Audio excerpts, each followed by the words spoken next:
L'ouverture ce mercredi d'une série de 4 ateliers de réflexion dont l'objectif est l'élaboration du livre blanc de la défense. Grâce au support de la Junte interaméricaine de la défense et de l'OEA, ces ateliers doivent permettre un diagnostic de la situation en Haïti afin de définir les grandes lignes de cette nouvelle force de défense. Le président Martelly, qui participait à ce lancement, s'est dit déterminé à doter le pays d'une telle institution pour le bien des générations futures. Le rêve d'une armée en Haïti se concrétise peu à peu. Ce livre blanc de la défense qui sera rédigé dans les prochains mois en témoigne. Un engagement du président Martelly qui a buté sur plusieurs obstacles, mais qui finalement commence à prendre cher. Le chef de l'État qui a lancé ce mercredi le premier atelier de réflexion autour de l'orientation de la future force haïtienne estime qu'aujourd'hui, plus que jamais, le pays a besoin de cette institution. Michel Martelly avance ses arguments. Là, nous prenons présence ministre dans le pays un pays qui est souverain. Nous avons deux ressentiments. L'une que bon bah qui passe. Et l'autre là, c'est un sentiment grand monde qui fait nous penser tout que nous avons besoin que nous ayons besoin de force. Donc nous sommes obligés d'accepter la force ministre. Toutefois, le président se dit conscient du souvenir que les forces armées haïtiennes ont laissé dans l'imaginaire collectif et compte rectifier le tir. S'il est vrai que les grandes lignes de la future force ne sont pas encore définies, Michel Martelly évoque un corps plus au service des citoyens. Au tremblement de terre, pour ça qui est passé en 2010, l'armée n'a pas réagi. Au mauvais cyclone, des inondations, l'armée a réagi. La force de défense peut réagir. C'est dans ce sens que nous avons travaillé aujourd'hui. Une force de défense up-to-date qui veut dire moderne. Le ministre de la Défense est plutôt confiant dans l'aboutissement de ce projet qu'il juge crucial pour le développement socio-économique du pays. 4 ateliers doivent précéder l'élaboration de ce livre blanc et ce dernier sera présenté lors de l'Assemblée générale de l'Organisation des États américains, OEA, en juillet 2015, en Haïti, précise le Néa Renaud. Les systèmes défensifs en pays faibles, les constituent un danger, la chaîne internationale là, et que dès lors, les posent en danger, le droit d'ingérence devient une nécessité.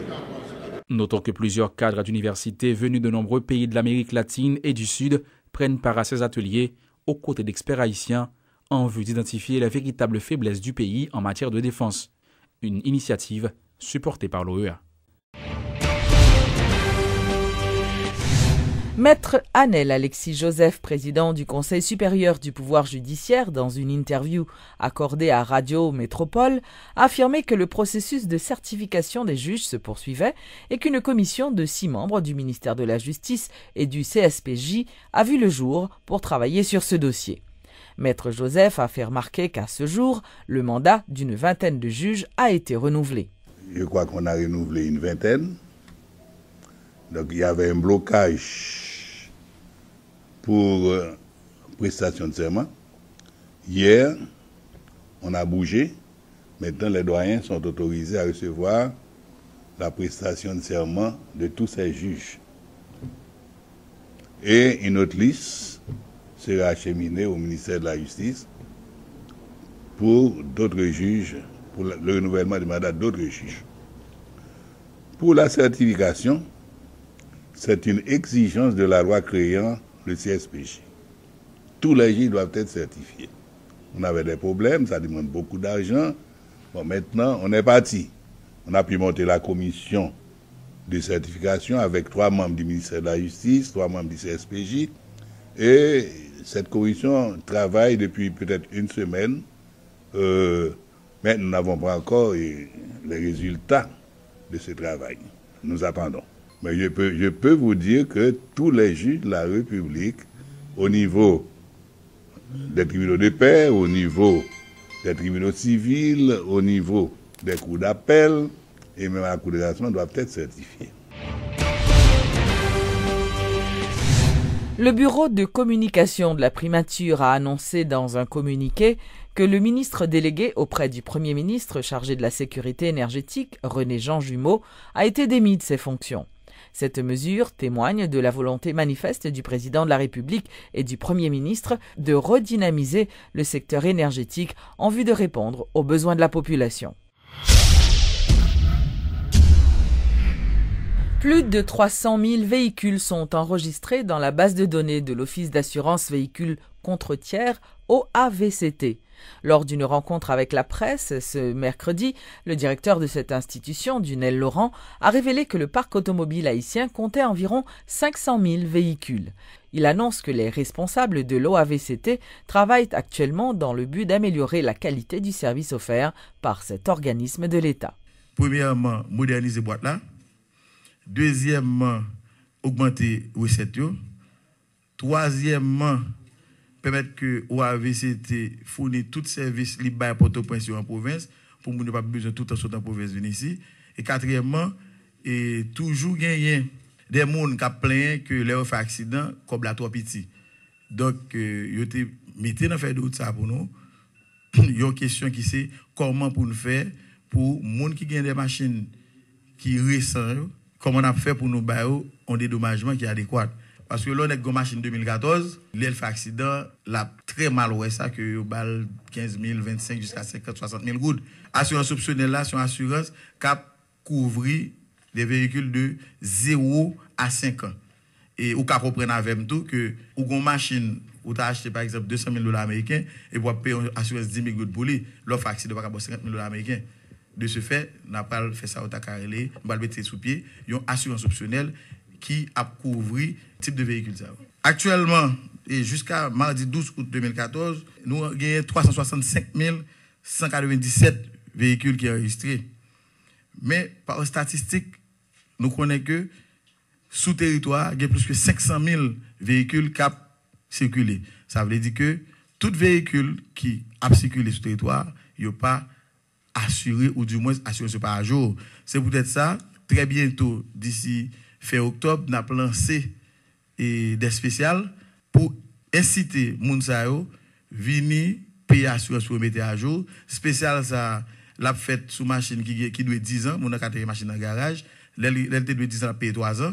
Et s'il doit entre 2 à 5 ans, on a fait le payer 1 an.